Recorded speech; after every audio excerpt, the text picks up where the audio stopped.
तीनोटी शरीर रही मनुष्य तीनोटी शरीर रही गोटे हूँ स्थूल शरीर गोटे हूँ सूक्ष्म शरीर गोटे हूँ कारण शरीर ये स्थूल शरीर विनाश को मृत्यु कहुए आमर सत्ता व पिंड अस्तित्व व पिंड चेतना रहित है मृत्यु कहुए श्रीमद भगवत गीता भगवान श्रीकृष्ण कहले वासांसी जीर्णानि यथा विहाय नवानि गृह्णाति नरपुराणि तथा शरीराणि विहाय जीर्ण नैनानि संजाति नवानि देहि मृत्यु होउची ये शरीर आत्मार घट परिवर्तन ये शरीरटा होउची नश्वर शरीर ये पंच महाभूत मृत्यु पर विलीन हो जीव किंतु आ भितर जो आत्माटा रही से आत्मा अजर अमर अविनश्वर ये आत्मा नित्य निरंजन अज अमर सनातन आत्मार कदापि मृत्यु नहीं आत्मा आसी अच धातु जे सर्वदा गतिशील आत्मा कदापि मरे नहीं से परम प्रेम से ठाकुर को प्रश्न करा ठाकुर प्रेत लोक क्या कहती ठाकुर कहले मोर मन हुए मनीष मरीगला पर मत बंची रहे ताको प्रेत लोक कह जाए तेणु ये आज माँ आज मातृदेवी आज देहांत से मरीगला आत्मा मरी नहीं आत्मा अजर अमर अविनश्वर आत्मा बंची रही तेणु से जो अतृप्त आत्मा ताकरी उद्देश्य जमती कुलनंदन पुत्र से जीवित अवस्था पितामाता जीवित अवस्था सेवा शुश्रूषा करने पितामाता आदेश निर्देश पालन करने जब तार कर्तव्य तेणु मृत्यु पर प्यार पारत्रिक जीवन में साध तर्पणादि करने कुलनंदन पुत्र प्रथम कर्तव्य एमाया संसार सीना पुत्रटी कारण पिंडदाने पितृ तो से कुलनंदन तेणु कुलनंदन पुत्र ही साध पितृ कार्य कर आज विजय भाई माँ उद्देश्य साध तर्पण पिंडदान से आप जानते साध साध श्रद्धा शब्द आसी पितृपुरुषों स्मरण मनन सहित श्रद्धा सहकार दान हूँ साध ताले आपण मैंने तीनटा कथा मन रखिए परम प्रेम से ठाकुर कथा कहले पितामाता की भक्ति जानी था प्रथम श्रेष्ठ भाव ताहारी ऊपर गजे उठे जीवन स्वभाव धरणी ऊपर तुम्हें जदि चाहिए पितामाता भिन्न आउ किछि न देखिबो पितामाता सर्वमय देखा आखि फेई ताहाको पूजरे जीव हृदय खोली दे माँ का कथा कही माता स्वर्ग माता धर्म मातामय सर्व माता भिन्न ए जगत सकल ही सब जो जन मातृपूजा करे जगत रे कि करिबो शोक दुख माया बातारे तेणु माँ मार कई विकल्प नहीं माँ हूँ ममतामयी माँ हूँ स्नेहमयी माँ हूँ करुणामयी तेणु मार ममता माँ पाखरे पितामाता पाखरे तार संतान पुत्र सब बेले ऋणी पितामाता ऋण जीवन में कहीं सुझी पारे ना आज से पितृ ऋण परिशोध करने तार से संतान पुत्र बारंबार जन्म ग्रहण कर पृथ्वी तेणु से जो श्राद्ध दि जाए से अतृप्त आत्मा को शांत करने तृप्त करने श्राद्ध संख्या को समय श्राद्ध मुख्यतः तीन भाग में विभक्त कर गोटा हूँ एकदिष्ट पूर्व श्राद्ध एकदिष्ट मध्य श्राद्ध एकदिष्ट उत्तर श्राद्ध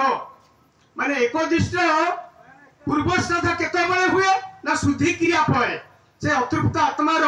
को शांत करने से श्राद्धटा दि जाए तापर एकदिष्ट मध्य श्राद्ध केते हुए ना प्रति मासरे से मृत्यु तिथि रे जो श्राद्धटा दि जाए ताको कहा जाए एकदिष्ट मध्य श्राद्ध एवं वर्ष शेष पूरी वर्ष पूरी गला पर जो श्राद्धटा दि जाए ताको कहा जाए एकदिष्ट उत्तर श्राद्ध एवं एकदिष्ट उत्तर श्राद्ध पर प्रतिवर्ष जो श्राद्ध दि जाए वार्षिक श्राद्ध ताको कहा जाए वार्षिक उत्तर श्राद्ध तेणु ये श्राद्ध हूँ एक महान परंपरा आर्य संस्कृति ठाकुर कहले आम श्राद्ध कहीं दबा ठाकुर कहते पितृपुरुषों सुकल्याण सुसंतान सृष्टि पिंड पानी नदेले किंतु केउठी किपरि रहिबो कृष्टि प्रेतत्व रे पिंड पानी पितृपुरुषों को नंदना दिए हा हुताशरे प्रेतत्व दुख पिंड पानी रे गुंची जाए तेणु से आत्मा जो अतृप्त होकर घूरी बुलू था आप जानते प्रेत लोक पितृ लोक तीन जिनसर अभाव गोटे खाद्य न था जल न था पानीय न था आलोक न था आम पिंड भोज्य देवा द्वारा पितृपुरुष को आम प्रेतात्मा को खाद्य दियो एवं जल तर्पण करने द्वारा जलदान करूँ एवं आलोक दान केतबेले करूँ ना से दीपावली बड़ बड़ुआ डकारे बड़ बड़ुआ हो अंधारे आस आलुए जाओ कहू तेणु आम आलुए देखा तीन जिनसर अभाव रही खाद्य पानीय आउे जल हूँ गोटे हाँ तेणु यही जो तीन जिनिस आम ये सब करूँ तेणु श्राद्ध अच्छी गोटे महत्वपूर्ण कथा गुरुत्वपूर्ण कथा एवं पितामाता प्रति जो भक्ति ठाकुर कहे पितामाता की भक्ति जानी था प्रथम श्रेष्ठ भाव तारी उपरे गजे उठे जीवन स्वभाव तेणु पितामाता ये संसार पितामाता कहीं बड़ ना उपनिषद कहुए मातृदेव भव पितृदेव भव आचार्य देव भव माने से कथा अतिथि देव विभिन्न प्रकार कथा कहते तेणु पिता माता ये संसार कहीं केबे पिता माता आचार्य को बाद दे बड़ है ना ना हेब ना मन रखिए पिता माता आखिरे जी लुह जाइए से जेते ज्ञानी हो जेते साधन भजन करूना कहीं जीवन में कदापि मुक्ति ना पद्म पुराण में वर्णना कर पांचटी अवस्था पिता माता को छाड़ी कहीं जीवे नहीं आप जानते गोटे लोमहर्षणकारी घटना जगतसिंहपुर घटी माँ शरीर जात होता संतान गोटाए राति बापा को मारिला माँ को मारिला भौणी को मारिला अन्य माने आम कथा कौटी शुणुलु आम घर पाखे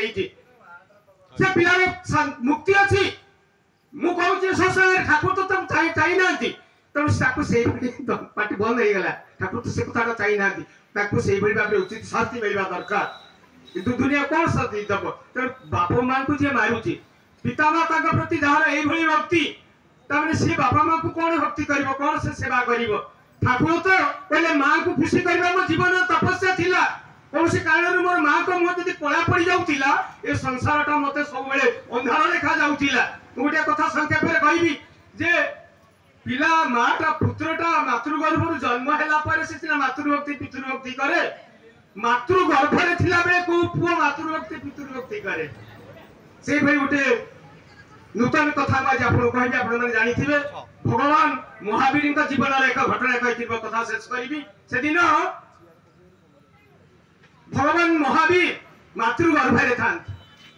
आपण जानी माँ मैंने जानी पिलाटी जो मातृगर्भरे बढ़े जो वृद्धि प्राप्त हुए से कड़ लेउटाए भर चल प्रचल हुए एवं भर हलचल हुए मातृगर्भरे से माँ को बहुत कष्ट हुए से भगवान महावीर जो मातृगर्भरे माँ का नाम हूँ त्रिशला देखिले माँ बहुत कष्ट अनुभव कर माँ कष्ट अनुभव कर मातृगर्भरे ज्ञानोदय से तो भगवान आप कथा जानते मातृभक्तिर कथा ये मातृभक्तिर कथा एक स्वतंत्र सूचना देवी से कहले अरे मो माँ को तो एत कष्ट हो कड़ ले उठिला बेले को मातृगर्भरे संचालित हवा द्वारा मुझर हलचल न स्थिर रही मो माँ को बहुत कष्ट हो मातृगर्भरे से स्थिर रहीगले दिने दी दिन जाइए कि नहीं माँ त्रिशला माने से पूरा शोक मिलाप कर उठिले प्रभु जदि संतान टे मो गर्भरे देइथिलो ताको आज मारिदेल मोर गर्भटा नष्ट करदेल मु त कई पिलार चलप्रचल हवा मु अनुभव करि पारु नाही आपण कई अभागिनी माँ ओबे मु कई एते देव देवता बुझिथिली संतान टे पाइ बोली आपण मो गर्भरे देल ताको मारिदेल मो गर्भ नष्ट हे करदेल एभली भाबे से मिलाप करि लागिले राजबाटी समस्ते जानिले माँ को दुख ये गर्भ नष्ट हो जाइए माँ पिलाटा हलचल हो ना भितर किंतु माँ को शांति देवाई तृप्ति करने ठाकुर केमती भाव में लीला रचना कर माँ से बुझी पारे ना से केमती बा बुझे तेणु से तपस्या कले अरे मु तो जन्म नहीं नहीं